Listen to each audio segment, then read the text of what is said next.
Divine Grace, Lady Maharaj, Prabhupada Ki Jai, Gaur Prahladananda, Slava is Brian and Brian. She grew.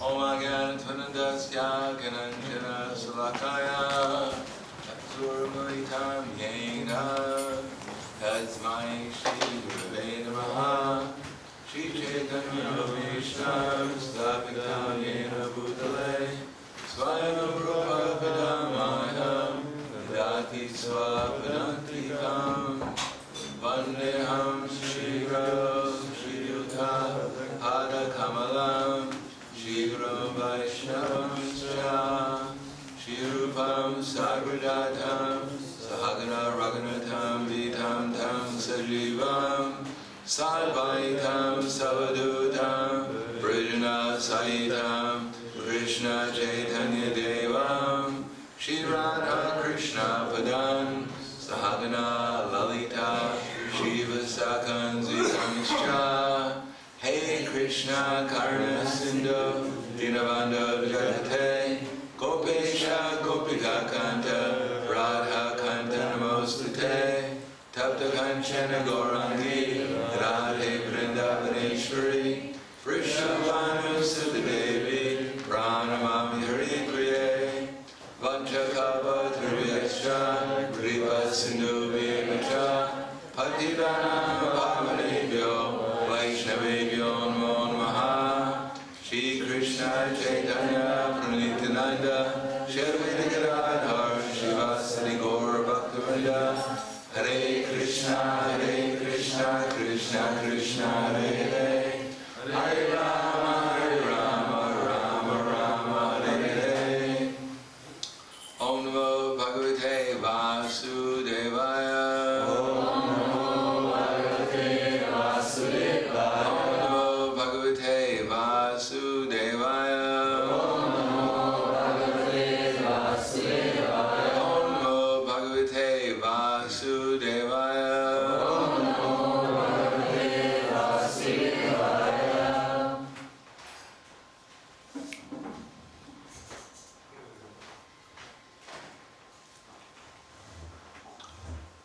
I'm going to read from the Bhagavad Gita as it is, chapter,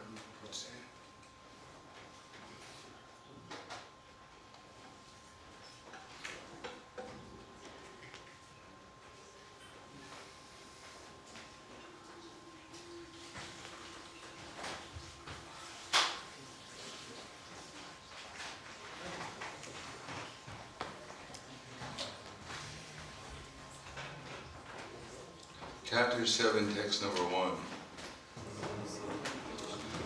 Shri Bhagavan Vacha Maya Saktamana Partha Yogam Yundramanashraya Asam Shayam Samagramam Ita Gyasati Tatshinu.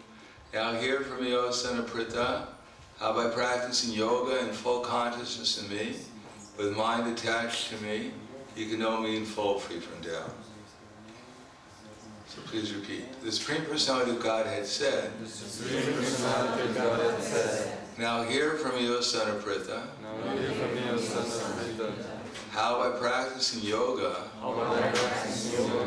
and full consciousness of me, with mind attached to me, you can know me in full, free from doubt. Prabhupada's purport.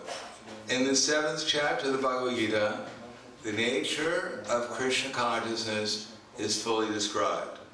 Krishna is full in all opulences, and how he manifests such opulences is described herein. Also, 4 kinds of pious people become attached to Krishna, and 4 kinds of impious persons, people who never take to Krishna, are described in this chapter. In the first 6 chapters of the Bhagavad Gita, the living entity has been described as non-material, spirit soul, capable of elevating himself to self-realization by different kinds of yogas. By different types of yogas. At the end of the 7th chapters, at the end of the 6th chapters, we clearly explain that the steady concentration of the mind upon Krishna Or in other words, Krishna consciousness is the highest form of all yoga. By concentrating one's mind upon Krishna, one can know the absolute truth completely, but not otherwise. Impersonal Brahmajyoti or localized Paramatma realization are not full knowledge of the absolute because they are partial. Full and scientific knowledge is Krishna, and everything is revealed to the person in Krishna consciousness. In complete Krishna consciousness, one knows that Krishna is the ultimate knowledge beyond any doubt. Different types of yoga is only stepping stones on the path of Krishna consciousness. One who takes directly to Krishna consciousness automatically knows about Brahmajyoti and Paramatma in full. By practice of Krishna conscious yoga, one can know everything in full, namely the absolute truth, the living entities, material nature, and its manifestations with paraphernalia. One should therefore begin yoga practice as is directed in the last verse of the 6th chapter. Concentration of the mind upon Krishna is made possible by prescribed devotional service in 9 different forms, of which Shravanam, or hearing, is the first and most important. The Lord therefore says to Arjuna, touch, Shinu, or hear from me. No one can be a greater authority than Krishna, and therefore by hearing from him, one receives the greatest opportunity to become a perfectly Krishna conscious person. One should therefore learn from Krishna directly or from a devotee of Krishna, and not from a non-devotee upstart puffed up with academic education. In the Srimad Bhagavatam, this process of understanding Krishna, the Supreme Personality of Godhead, the Absolute Truth, is described in the 2nd chapter of the 1st canto as follows. Shrinvatam svakata Krishna punya shravanam kirtana Radyantaksto hiya parjani vidunoti saritsatam Nashta prayeshvabhadreshu nityam bhagavata sevaya Bhagavatu tamashloke bhaktir bhavati naishtaki Tadarajastamo bhava kama lobhadayas jaye Chete tana vidam sitam sate prasidati Evam prasanamanaso bhagavad bhakti yogadha Bhagavatattva vijnana mukta sangha sajayate Pidite hridaya grantis chijente sarva samshaya Shiyante chasya karmani drishta eva manishvare.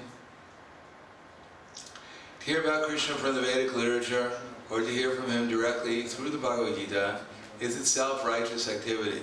And for one who hears about Krishna, Lord Krishna is dwelling in everyone's heart, acts as a best wishing friend, and purifies the devotee who constantly engages in hearing about him. In this way, the devotee naturally develops his dormant transcendental knowledge.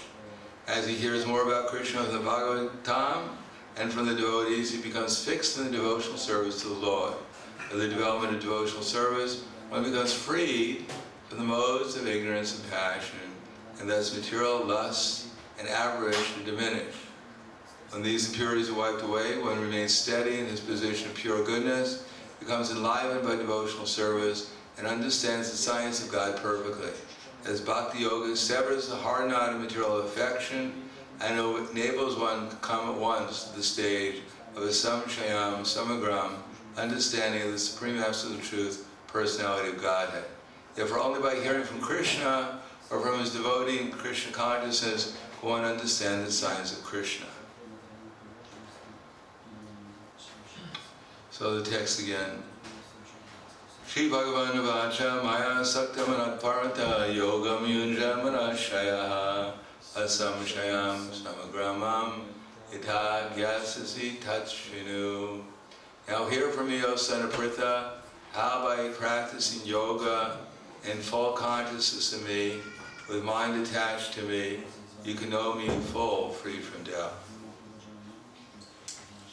Namo Vishnu Padaya Krishna Prasthaya Bhutale Srimati Bhaktivedanta Swami Namane Namaste Saraswati Deve Gauravani Pracharane Nirvishesha Shunyavadi Paschatya Satarna. Thank you for being here. Is anyone here for the first time?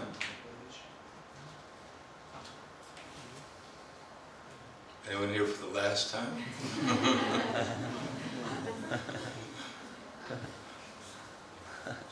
that's good. Here it mentions what is Krishna consciousness. So Krishna consciousness, Prabhupada explains in the purport, is the steady concentration of the mind upon Krishna. And the whole purpose of the Hare Krishna movement is to help us steadily focus our consciousness upon Krishna. The unique thing about Krishna is that there's nothing but Krishna and Krishna's energy. And therefore when we think that there is something outside of, there's something besides Krishna and Krishna's energy, that's called illusion. So although sometimes they consider the Hare Krishna devotees to be escapists, some people make, but actually we're trying to just escape from illusion. And everyone else is trying to escape from reality, or has escaped from reality. And the process is very simple. The process is to hear from someone who's heard from a person in the disciple succession who ultimately heard from Krishna. Just as we find here, Arjuna heard the science of Bhagavad Gita from Krishna, and those who are Arjuna's disciple succession repeat the same message that Arjuna heard 5,000 years ago. And basically Krishna is giving us a science by which we can fix our mind upon Him. And therefore the Bhagavad Gita is divided into 3 different parts, or at least our acharyas explain that we can understand Bhagavad Gita in 6 different, 6 chapters, 3 different parts, 18 altogether. And the first 6 chapters explain about the processes which will help us hear. Hearing is not so simple. Hear with rapt attention, so we can actually hear what's actually being said. We may hear something, but that may not be exactly what's being conveyed. For instance, when we understand that when Srila Prabhupada was speaking, because he was a self-realized person, his sound vibration included everything within it that he was saying. In other words, there was no difference between what he was saying and what he was experiencing. And what he was experiencing was full consciousness of Krishna. In other words, he repeated what his spiritual master said in disciple succession, and he was completely aware of his spiritual master when he repeated it. He was aware of his spiritual master, he was aware of going all the way back to the 6 Goswamis, their writing and their awareness of Krishna, aware of the Panchatattva, or either Krishna Das Kaviraj Goswami or Rupa Goswami, giving their direct experience of experiencing Krishna, especially Chaitanya Mahaprabhu and his associates, feeling the separation from Radha and Krishna and Vrindavan, and therefore actually being there and associating with him. In other words, one who's factually a pure devotee like Srila Prabhupada, wherever he went, he brought the whole spiritual world with him. Not only Goloka Vrindavan, but Navadvip and all their associates. So that's quite a powerful sound vibration. The only problem is we may not be powerful enough to hear what he's saying. And therefore we have to develop the power of hearing, and one who can perfectly hear from a self-realized person such as Srila Prabhupada, just by hearing one will automatically or immediately realize Krishna in all his different aspects. Therefore Krishna is saying, how by practicing yoga in full consciousness of me, to become aware of the person who is unlimitedly beautiful, unlimitedly strong, unlimitedly wealthy, unlimitedly knowledgeable, unlimitedly renounced, unlimitedly famous, is not so common. But if we practice yoga, as explained in the first 6 chapters of Bhagavad Gita, that may be possible. But of course, our method of practicing that yoga may be slightly different. Like for instance, what is our duty? Why should we perform a duty? It seems quite regimented. Because we have this body doesn't belong to us, although we may believe it belongs to us, but actually, and from the very beginning of Bhagavad Gita, Krishna tells us that we're transcendental to the body, but we're entangled in the material world due to our desire, specifically to be part of the material world and get some happiness here, somehow or another, make arrangement to the material nature where we can find happiness, peace, and satisfaction.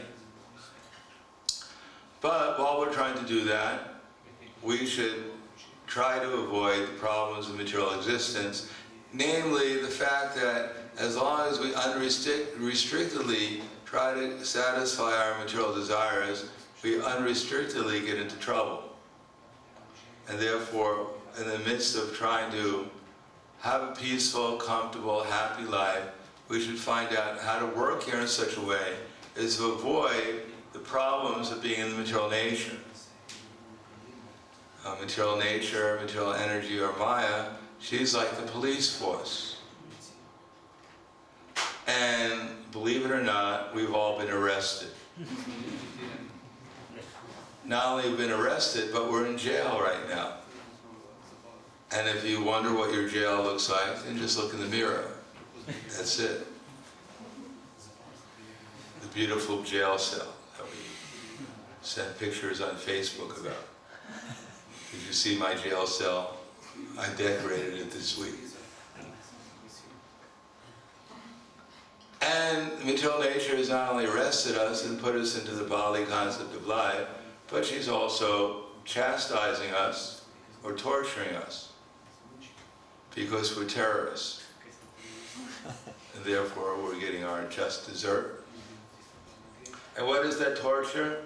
Well, to begin with, we start out with a fairly good jail cell, but then it deteriorates in time. It becomes old, it crumbles, and then we're kicked out of the jail cell. We have to find another one. So birth, death, old age, and disease, these are the results of being in a jail.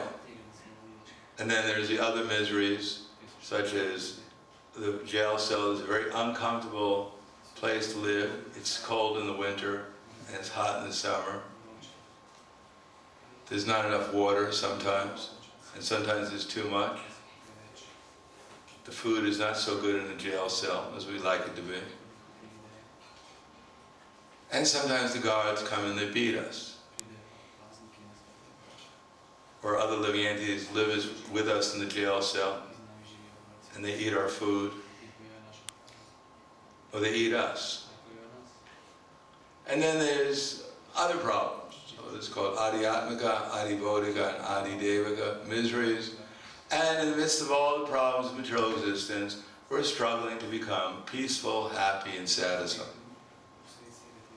So therefore, if we act properly, then the material nature will less restrict us and less chastise us. So that's called karma yoga. Surrender the stolen goods back to its proprietor by utilizing this body according to the way Krishna directs us. Now in this age, we don't know what our duty is. We think our duty is to make money and try to be happy in the material world, secure, happy, peaceful. Which is true. That's the natural desire of every living entity, to be happy, peaceful, and secure. But if we want to do that, then first of all, we have to, the only real security is realizing ourselves and ultimately the Supreme Self. So if we, in this age, since we're not quite sure where I fit in terms of duty, therefore Chaitanya Mahaprabhu and the Srila Prabhupada's advice, it doesn't mean that we have to change our position. We have to change our consciousness. And while we're in that position, whatever it may be, utilize our energies in Krishna's service. So utilizing Krishna's energies in Krishna's service in this age means basically to help others understand their relation with Krishna. While we're trying to understand our relation with Krishna, our duty is to help others understand their relation with Krishna also. Therefore, if we learned, we like to read and study and be philosophical, then we could try to convince others that we're not this body. Not difficult. When Prabhupada was speaking to Professor Kataski at the University of Moscow, he told Professor Kataski that your body is changing. Professor Kataski couldn't believe it, because Professor Kataski is not with us anymore. So, although he didn't believe it, his body did change. And Prabhupada tried to explain to Professor Kataski, although your body is changing, that you're not changing. And therefore one day you'll have to leave your body. As I said, he didn't believe it, but now it's happened already. If you don't believe it, you can go to Moscow and visit Professor Kataski's grave. So Prabhupada tried to explain to Professor Kataski that the body is temporary, but the soul is eternal. And then he tried to explain to it, but Professor Kataski could not understand that. It was beyond his capacity. And so Prabhupada tried to explain to him that there should be a class of people who try to come to a higher level of purity and consciousness. But first-class men, Prabhupada said. But Professor Kataski, living in Moscow at that time, in a so-called classless society, could not understand anything Prabhupada was talking about. But Prabhupada did the best he could to try to convince Professor Kataski that there was something beyond Marxism.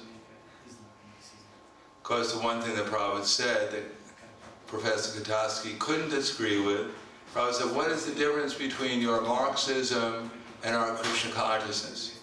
In your Marxism, you accept Marx as your leader, and we accept Krishna as our leader.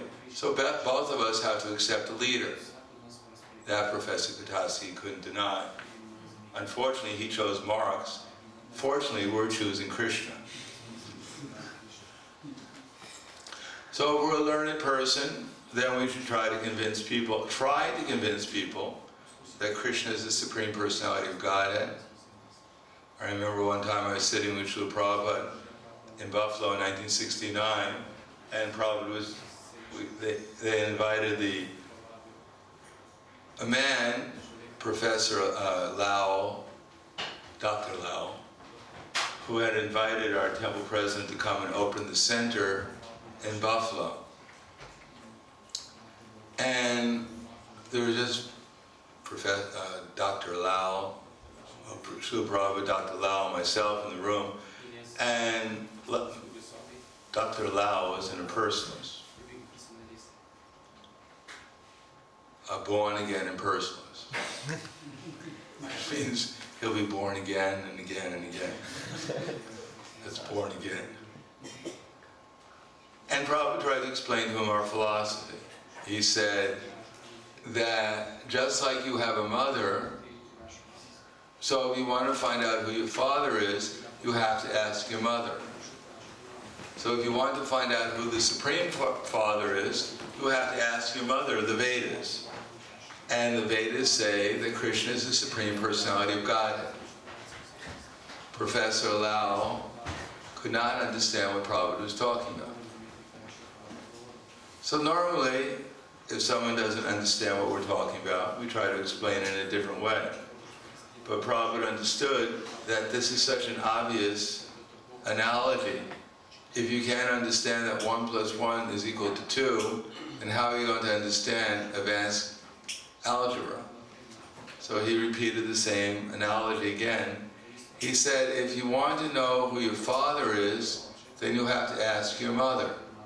So the Vedas are our mother. If we want to know who the Supreme Father is, we have to ask the Vedas, and the Vedas tell us that Krishna is the Supreme Father.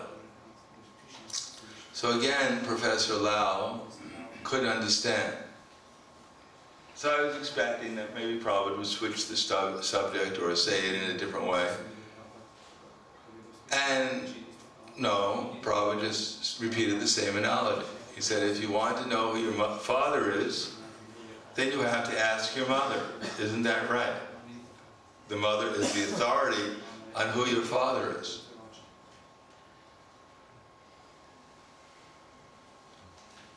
So we want to find out who the Supreme Father is. We have to ask the Supreme Mother, and the Supreme Mother is the Vedas. And they tell us that Krishna is the Supreme Father, so we have to accept it. Again, Professor Lau can understand what Prabhupada was talking about. So Prabhupada solved or concluded the discussion by ringing his bell and asking Purushottam to bring him prasadam. And that was the end of our conversation.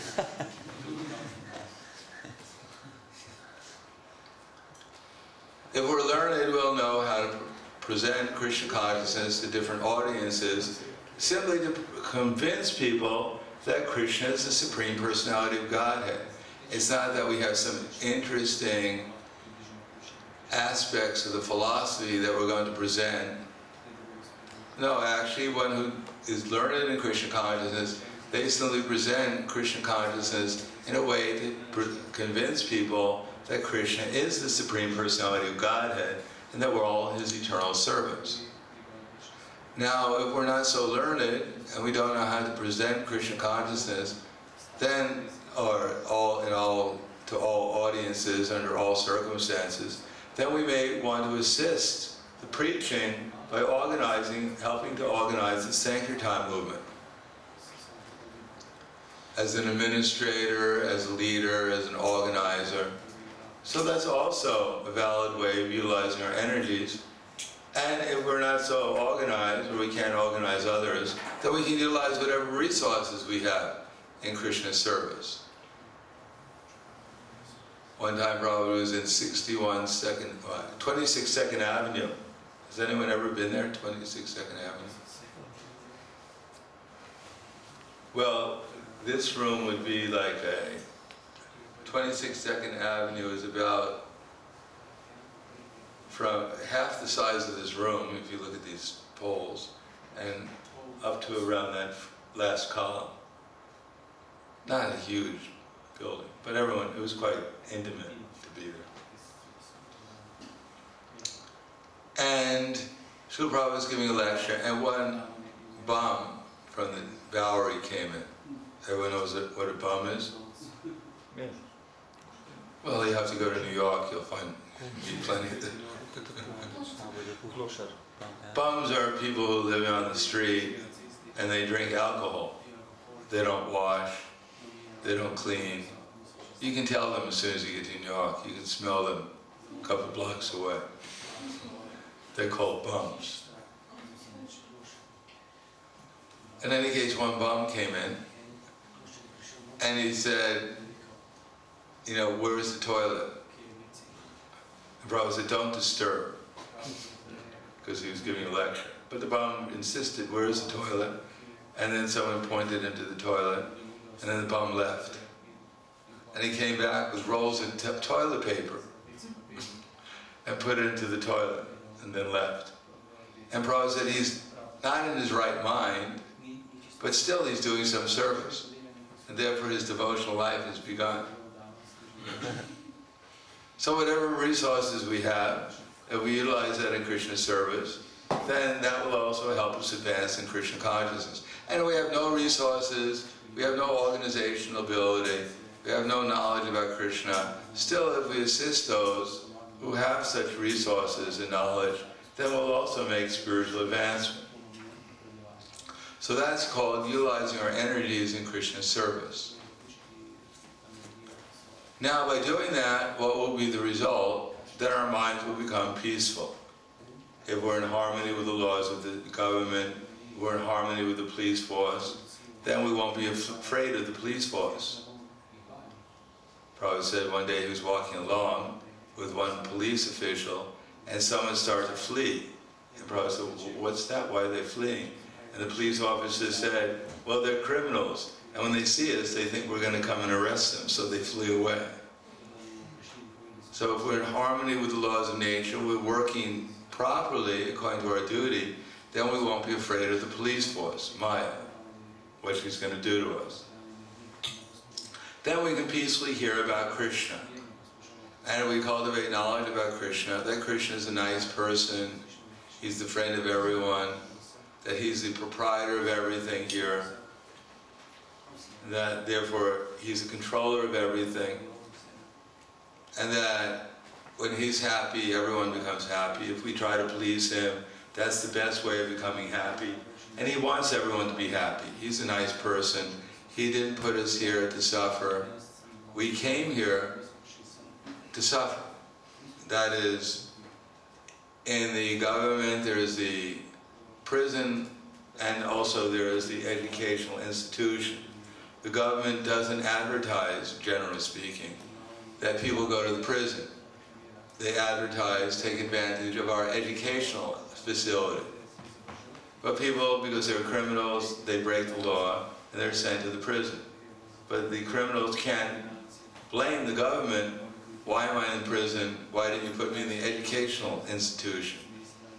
They're in the prison because of their own desire to break the law, and therefore they were sent to the prison for their rectification and for the protection of the honest citizens. But if they reform themselves, then they can also become eligible to take advantage of the educational facility offered by the government. Similarly, when we are in harmony with Krishna, we can hear about Krishna, and we can hear about the method by which we can actually become reestablished in our relation with Krishna. So that's called knowledge. And then if we execute that we follow that knowledge, then the result is that we'll think about Krishna. That's called Krishna consciousness. And because Krishna is the reservoir of pleasure, and because in Krishna's association everything becomes clearer, the darkness in our heart, due to our long association with the material nature, the varieties of lust and anger and greed and delusion and forgetfulness, they're all gradually burnt away by association with Krishna. And as they burn away, as the bliss of being with Krishna burns away the anxiety of material existence, then gradually things become clearer. Just like when the clouds go away, then the sun rays become more strong. Then we can bathe in the bliss of Krishna consciousness. So that's possible, as Krishna will explain in the 7th chapter. If we hear about Krishna from the right source, with the right attitude, then everyone will benefit. At the beginning, we'll develop gradually a desire to just hear about Krishna, because it's nice to hear about Krishna. And then gradually, hearing about Krishna will enliven and enlighten us.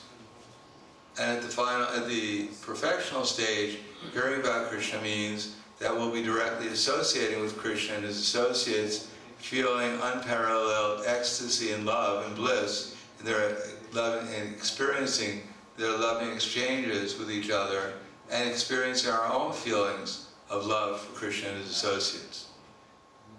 So while we're in this material world, we have the opportunity to hear from Krishna and from his representatives, such as Bhagavad Gita, Srimad Bhagavatam, take advantage of it so that gradually we can become peaceful enough to become more and more able to hear very nicely about Krishna, and then gradually we can experience what we're actually hearing about, and therefore enter into the spiritual realm of existence.